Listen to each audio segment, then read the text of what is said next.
This is crazy!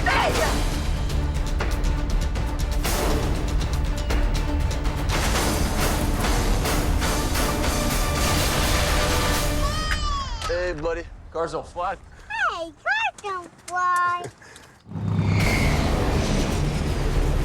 The audience has seen just about everything with all of our fast films, so we really kind of brainstorm amongst all of us to try and figure out what we can do that's different and interesting that will wow the audience. So we sit down and talk about it and go, how are we going to top the next one? The very first stunt sequence that I designed was our heroes parachuting out of the back of a plane in their cars, and at the very last minute, break their parachute and then rescue this particular character.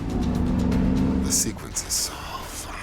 Because it's a team effort, you've got the Roman character and the Tez character there to bring that humor into this. Tez! What are you doing? Wow! Wow!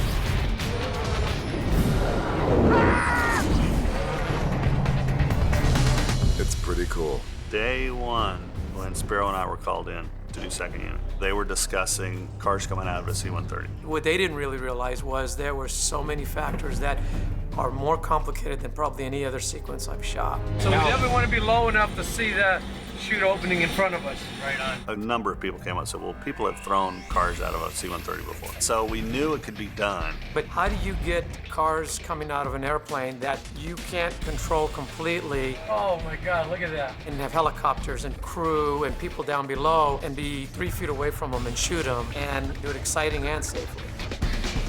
And so that was the R&D part of it, trying to figure out how to get all these cars out of the C-130 together with guys in the air with it and make them drop flat. Every single car that we dropped fell differently. And even though some of them were a little front heavy and some of them were back heavy, the weird thing is if you rolled the windows up, they tended to start stabilizing themselves. Because when we first sent the cars out with no drogue chute, they're free falling at 175. And so the skydivers could never catch them. They had to be a part of the car when it went out. So he said, you guys grab onto the cars. Just run out with them and grab onto it so that its first initial drop, when it's gaining its terminal velocity, you're with it. And that was the key element that made it all work. The operators we have were all from the Red Bull jump team, and they were all very good at knowing which is up and which is down pretty quickly, and then just fixing the car in the way that we need it and then getting away from it, because you can't hold on to the car and shoot it like that. You have to push the car away from you to get the wide shot that we need. And then James saw what we did, saw what the angles of the car were, and just seamlessly dropped it in. Woo! Now we're moving. I worked with my really incredible second unit director with Spiro to tie it all together and try and make it cohesive. He had these great rigs that Dan built for first unit, and they were gimbals that were 15, 20 feet off the ground. So he had Dom's car in the air, and it could tilt way down like this and move around and turn. And they started with the camera car 200 yards away and flying in at speed as this car is starting to drop like this and comes around, goes around it, and this car is turning like this, and you come all the way in and you're in on vent. And it cuts so great with the footage we have. The gimbal work is amazing. I was so jealous of Tyrese being in that rig. Let's make a movie, people. It's just like riding in a roller coaster backwards. I mean, who wants to do that? Okay, now I'm nervous. I wanted to be tumbled about like I'm inside of a washing machine. Oh, again? Oh! I thought it was the coolest thing ever.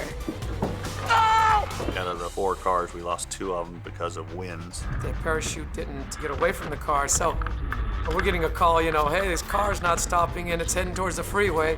We got it, but that one was something that got our hearts pumping a little bit. The airdrop sequence, we did it in 2 parts. After these cars come out of the airplane, they land on top of a mountain with one road. Letty's gonna lead, followed by Ted. As they glide down, they're never gonna hit the ground. They just come to a stop and we pull them back to number 1. The big issue was they had to be real cars. We want the cars running in the air, and when they pull the release, this thing's gonna drop 10 or 12 feet out of the air, hit the ground, and take off and spin the tires.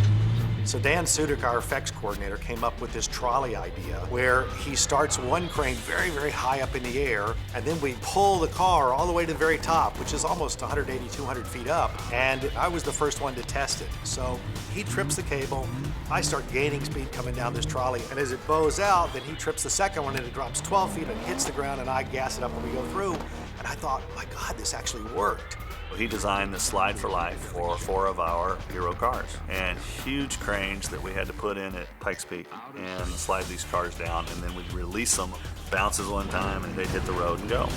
By building a rig like this and doing it this way, it's just such a cool look on film. It's something you just don't ever see. I mean, a parachuting car and then releasing and dropping and then starting chasing. And then we had 4 of them doing it. I said very early on that this sequence will end up being a great trailer moment, and sure enough, it's in the first trailer. Hell yeah! Yeah, great, fantastic, awesome.